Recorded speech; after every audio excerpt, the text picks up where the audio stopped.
Dear Lindsay, the day is finally here, my darling. The day that we have waited and prayed for so long. I am so blessed that God has given me His most beautiful daughter to be my wife. I am beyond excited that in just a few moments we get to display God's love in front of our friends and family. I'm not a bit nervous because I know from this day forward I get to spend the rest of my life with my very best friend. I can't put into words how much that I love you, Lindsay, but I will prove it to you in my actions each and every day. I want to serve you, and I'm so thankful that I get to share this life with a woman who loves the Lord with all of her heart. Well, it's almost time. I will see you in just a moment. I love you so very much. Forever times infinity plus one. Your soon-to-be husband, Michael.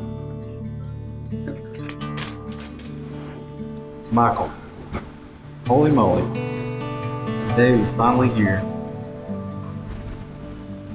The wait is over, and we are finally going to be husband and wife. We're going to be a Cunningham. What? How awesome. I'm seriously speechless. I would have never imagined in this time last year that I would be promising forever to the man of my dreams all the way from Tazewell, Tennessee. Thank you for being a man of godly character, integrity, and strength. Thank you for loving me for me.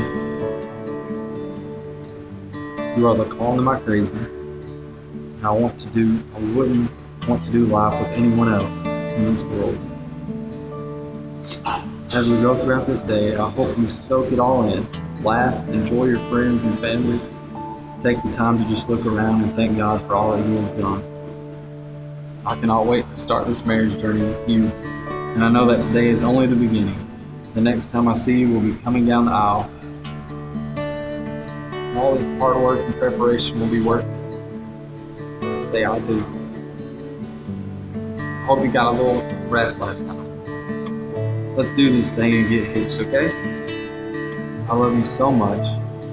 And I'll meet you at the old white chapel on the hill in just a few hours. Forever yours. You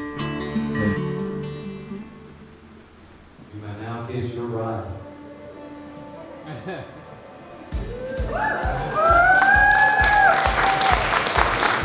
You, Mr. and Mrs. Michael and Lindsay Cunningham.